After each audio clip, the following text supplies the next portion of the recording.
Hello and welcome back to Simply Greg's RV. Behind me is a 2003 Tesla Model 3 Standard Range LFP. A question I often get asked is, should you buy a used EV and how much range gets lost with a used EV? So tonight we're going to find out. This car has about 60,000 kilometers on it and we'll do a range test. So let's get into it.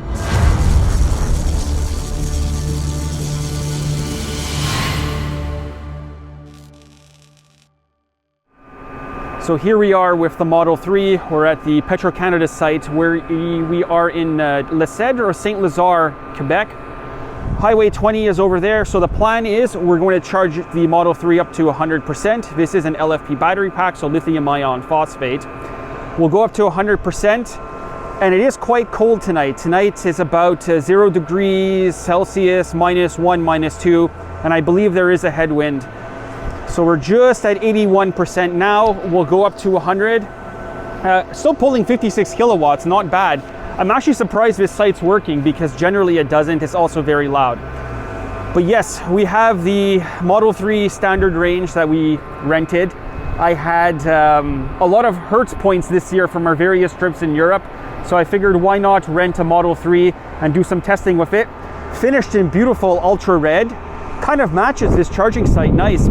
But that BTC dispenser is broken as per Petro-Canada. So yes, cold, roughly 60,000 kilometers, probably mostly been supercharged its entire life. So we probably got some degradation going on. This is going to be a really, really cool test. I've already set the tire pressures.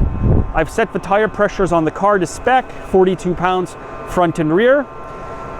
Climate control is running at 20 degrees Celsius. And once we hit 100%, we'll unplug and we'll get the test along. We're at 84% state of charge, 25 minutes remaining. When this car was new, the rated range on it, I believe, was 438 kilometers, something around there, roughly 60 kilowatt hour battery pack, lithium ion phosphate. And I said before, this is a rental car from Hertz. I know, weirdly enough, they still have rental Model 3s in their fleet in Montreal. Quite a lot of them, actually. They had a whole bunch, so I picked the Ultra Red. Ultra Red's my favorite color, and I think it's our favorite color on this channel, period. We love Tesla's Ultra Red. Still pulling here 57, 58 kilowatts. I did do some preconditioning. When I picked it up from the airport, I just put in some random supercharger to get some preconditioning going. So once we're at 100% state of charge, we'll unplug, we'll document it, and we'll get on the road. There is quite a large headwind going on tonight. It is quite cold, storms coming in. So what the plan is, we'll be heading westbound on the Highway 20 and 401 into Ontario. Then at 50% state of charge, I'll turn around and come back the other way, and we'll see if we get back to where we started here in Le Cèdre at Petro-Canada. Very good site, actually, right off the highway, easy to get off and on. A couple bailout options along the way, and I have my obviously I have my CCS to NACS adapter. All right, we've hit a 100% state of charge. We'll unplug the Huber Schuner cable. We'll put that back, and we'll take out my CCS adapter from there. Close that back up. Perfect. This has been a great buy for me. I was a good idea buying that. So here we go. Let's get in. We're at 100% state of charge. Let's switch to the GoPro and get out of here. Let's get back on the highway and we'll see how far we can drive. It's showing indicated 412 kilometers, 100% state of charge. And what's nice about this location is getting on the highway is right over here. So super easy. We'll be driving at 115 kilometers an hour tonight. That's proper cruising speed. There's no reason to really go more than that. And it's quite cold as we just throw it in here. As I said, I'm just going to drive this regular as I would drive, just a normal drive, no conservation. Heated steering wheel is on, heated seat is on. It's going to get quite cold, and there is some sort of headwind going on as well. And we'll try not to follow any cars as we get on Highway 20 here. Nice, easy acceleration, and we'll lock it in place at 115. Hopefully we could maintain that. It is Friday night. A lot of people are going to be heading on the 401, going to Kingston, going to Toronto, all of that. So we'll come up to 115. Come on. And there we go. 116, good enough. And there's, I was saying auto steer not engaged. All right, we'll get this show on the road. Just about to cross into Ontario now, Sportsman's Paradise. The headwind is absolutely horrendous tonight. So we have about an 18 to 23 kilometer an hour headwind. There's a storm that's coming in from the Great Lakes. And also we're on winter tires. And I looked at the brand, and let's just say they're not the most, how should I say, fancy tires or any sort of EV tire. So we got that going against us as well. So far so good, as we are just about to cross into Ontario. 92% state of charge. Traffic seems fairly light actually. The trucks seem to be keeping to their lane, which is quite rare for the 401. But hopefully that keeps up. I'm trying not to draft off of anyone and just letting traffic roll by to get a gap. So far we've covered at 92% state of charge, 27 kilometers, and we've been driving for roughly 27 minutes. And the plan is, as I've mentioned, once we hit around 50% state of charge, I'll turn around and go back the other way. I'll start heading east back towards Montreal.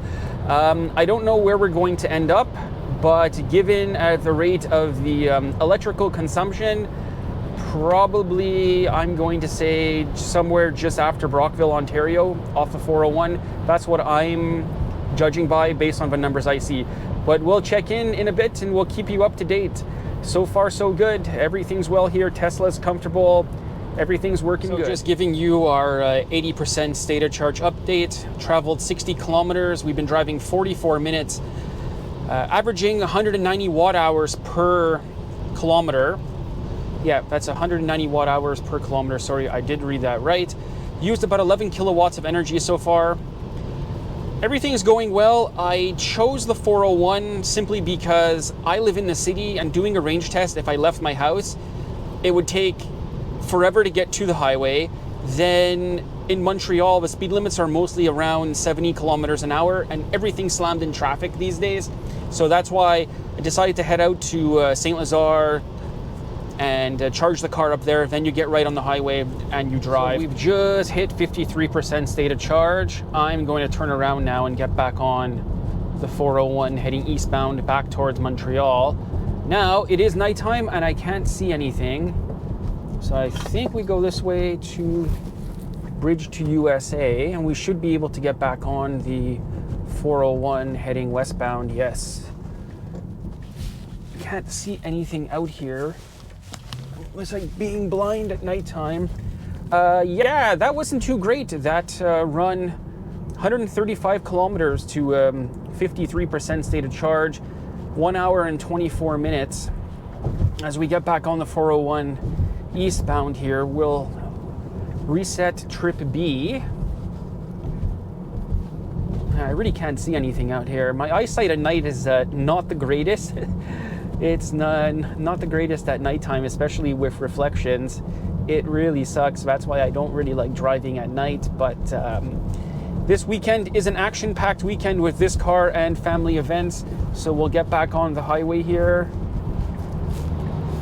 as this truck, as we'll get up to 115, maybe just a bit more here to clear this truck.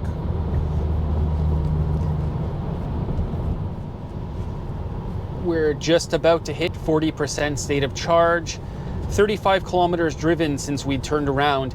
We've actually started averaging 160 watt hours per kilometer, but we're still getting tossed around quite a bit by the wind, but we're out of that massive headwind that we were driving into. Nothing really to report. Everything's going well. Car's extremely quiet. Listening to 50 here. I wish I could play copyrighted music on my channel. It would help a lot. If you've made it this far in the film, please think about liking and subscribing. Over the next few weeks, we're going to have some really interesting content coming up as we head into the holiday season, because I believe in January, I'm going to take a break. I'm going to take January off. We'll be heading down to Florida. So who knows? That should be coming up soon, the Quebec welcome sign. What I think we're going to do is we'll probably head back to where we started, and I want to really run this thing down to like 1% or even 0%. We'll loop back around, we'll get back on the highway, or autoroute I should say. We'll head back into Ontario, and we'll loop back around and head back into Quebec. Yeah, we're just approaching the Aire de Service at the border. There's also charging there, but we're not going to need it. Traveled 241 kilometers so far, 2 hours and 20 minutes. The efficiency heading back into Quebec has been quite good. As I said, we're picking up that big tailwind, but also we're not driving into that massive headwind. I'm not too sure what to make of this test, but all is well here. We'll go over it once we get down to 0%, and we'll take it from there. So we're just coming up to our exit now here in Saint-Lazare, Le Cèdre. We'll be getting off here. We'll loop back around. We'll definitely loop back around. We'll come up over Highway 20 again, and we'll get back on the 20 westbound. We're at 11% state of charge. The weather is kind of picking up. There's a storm that's coming in from the Great Lakes area, as I've mentioned earlier on in the film. And there was a bit of snow falling out by Cornwall, Lancaster area. It was a bit of snow out there. So we'll get off here. We'll loop back around, 11% state of charge. It is showing 45 kilometers of range. So I don't know where we'll turn around. We'll probably turn around somewhere at 5% state of charge and make the run back, or make the run back towards the charger in Vaudreuil. I really want to use this charger because that's where we started from, as everything goes flying off the seat. And I've been surviving on this trip on sugar-free Red Bull like always. I quite like that taste of the sugar-free Red Bull. Trying to reduce my sugar intake. And this is where we started the charging. This is where we started the charge. This is where we started the test, right up over here. Again, nice site, but BTC equipment. One of the posts is broken, and we'll get back on the highway this way. Hopefully when we get back, there's no one there. Otherwise, that's going to suck. And hopefully when we get back, it works, because that's really going to suck at 0%. So we'll get back on Highway 20 westbound here as we pitch it into the corner, trying to keep as much speed as we can, build up the speed slowly. Is there anyone in our way here? No, not like that truck last time. So we'll get back up to speed. Here we are at 2% state of charge. We're at 2% state of charge. We ran out on the 20. We looped back around at the Valleyfield exit. Now we're heading back eastbound towards our charging stop. It's saying 9 kilometers of range. It's saying 9 kilometers of range, 2% state of charge. We're roughly, I would say, about 3 kilometers from our destination. We'll have to see what we do. I want to run it down to 0% as I fix the microphone up here. I want to run it down to 0%. Hopefully we don't have any issues charging at that Petro-Canada. That's going to be a problem then. Yeah, because that's the only charging site there. I put all my eggs in a basket on that one, but it worked. It worked earlier. It worked well. So even if someone's there, I'll wait around. But yeah, let's see what we're going to do if we're going to just drive up and down the road until it hits 0%. Because I don't know if we should loop back around and come back the other way, but we're at 295 kilometers traveled, 2 hours and 50 minutes of driving. And I got to admit, this is kind of getting to the end of what my bladder can hold, about 3 hours. So that's not bad. We'll give our final thoughts when we plug back in. I mean, that's not terrible, as we just hit 1% state of charge. That's not terrible in terms of endurance, given, as I keep saying, it's not the best conditions. And I guarantee you these tires are hurting us, like probably 10% on efficiency. I guarantee you on that. You can argue in the comment section about that. that's hurting us on efficiency. As let's get off the highway here, and we could just run on these country roads as we run it down to a 0%. So I know this area fairly well. I would say I'm not fairly well, extremely well. We're still sitting at 1%. As soon as it dips to 0%, we'll turn around. The train tracks are up ahead. We'll just run as much as we can. We'll just run as much. Ooh, it's a bit slippery there. Let's see if we could hit 0% state of charge. A lot of people think I'm crazy for doing this stuff, but I enjoy it. I enjoy bringing you the content as we hit the train tracks here. Hopefully there's no train on the way back. It is nighttime. As you can see, that smooth transition, you could hardly tell that there's train tracks there. We'll just run up here. We'll try to go around this guy here on this solid line so I don't have to stop. Well, I didn't want to stop there. I think we'll get up to, there we go, 0% state of charge. That is 0% state of charge right there. We just hit 0%.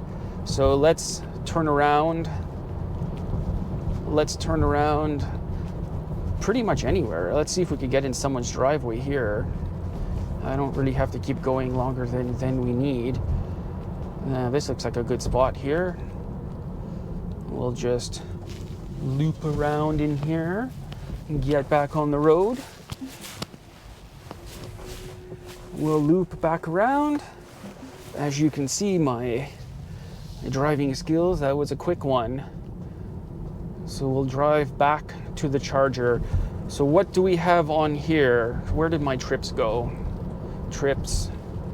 299 kilometers. Come on, let's see if we can hit 300. Please, let's hit 300. Let's see if we can hit 300. That's not, like I said, that's not bad. Almost 3 hours of endurance in these conditions. This car was originally rated for, I believe, 438 kilometers on the standard range LFP. Again, you're going to be making a stop probably within that 3 hours, but given the conditions, that's pretty solid. I was getting a bit worried with this test. There we go, we hit 300, awesome. We hit 300 kilometers. We're in the home stretch as we go back over these bumps. It's horrible.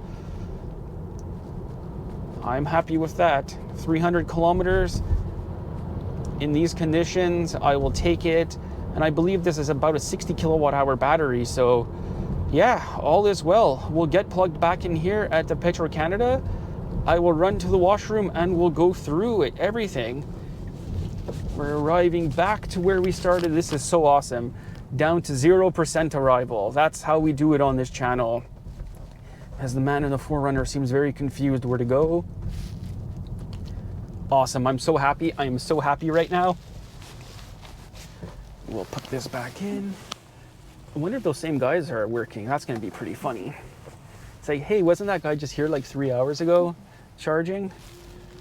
All right, let's get plugged in here. We just got the car plugged in. The contactors are clicking on the old BTC unit over here. Let's see what we're getting. We arrived at 0% state of charge. That is 0% state of charge. I'm not making it up. 56 kilowatts. I think these will max out at 100. This site's a bit broken. I'm just gonna run inside and we'll go over the final thoughts, but I'm so happy right now that I got to bring you this. Here's the total rundown. 300 kilometers, 2 hours, 56 minutes. So nearly 3 hours of endurance down to 0%. The run back was 164 kilometers, 163 watt hours per kilometer. I believe on the way out, we were averaging about 191 or 195. So it was a lot more efficient on the way back. Everything went good tonight. Everything went good tonight. I'm very happy with the numbers. Rated range, I believe this is a 60 or 65 kilowatt hour battery pack. So on the smaller side of things. Personally, I don't think the rental car usage or the 60,000 kilometers has made any dent in battery degradation. But I will say that if I were to redo one of these tests, I would balance out the battery cells. at 100% state of charge, because I don't think that's ever been done on this car, where they've actually had time to cell balance, which is pretty critical for efficiency and optimal running of your battery pack. These cars are quite efficient. We have a lot of experience with them on the channel. So would I buy a used one of these? I think I would. I think I would even buy a used rental one. I've mentioned that in another video. Prices haven't dropped all that much here because people still owe quite a lot of money on them. But if you're in the United States, I would probably look at one of those Hertz cars and do a bit of maintenance on it, as I mentioned in the used Hertz rental car video ages ago. I think the value is there because they've already depreciated. They're almost at the bottom of their depreciation curve, so it could be good value. Now, the standard range car, I think if it was myself, I'd go for the long range, the dual motor, a lot more performance, slightly more range, bigger battery. I think I would go for that. But this is still an awesome car. I think this is one of the best cars in the world, the Model 3, even though this is the previous generation. I don't really know much more I can add other than efficiency is important, and EVs are still suffering from what I think way too much variables in terms of weather and wind. If you did have a gas car tonight, you would be chewing through fuel, obviously, because of the headwinds, but the cold wouldn't be affecting it all that much, especially around 0 degrees. Maybe if it was like minus 25, minus 30, it would be suffering, but this car would definitely be suffering at those temperatures, regardless of what people claim with all preconditioning. I have 2 EVs myself. I've been doing this long enough now where if you're at minus 25, minus 30, you're probably going to see a 40% range drop on a trip like that. But I still love EVs. I'm very happy with the results tonight, and I think we're going to leave it off there. So again, thank you for watching, and I hope that this video could educate you and convince you to buy an EV. But again, the choice is up to you. I'm just a middle-aged guy on YouTube. We'll see you in the next film. Bye for now.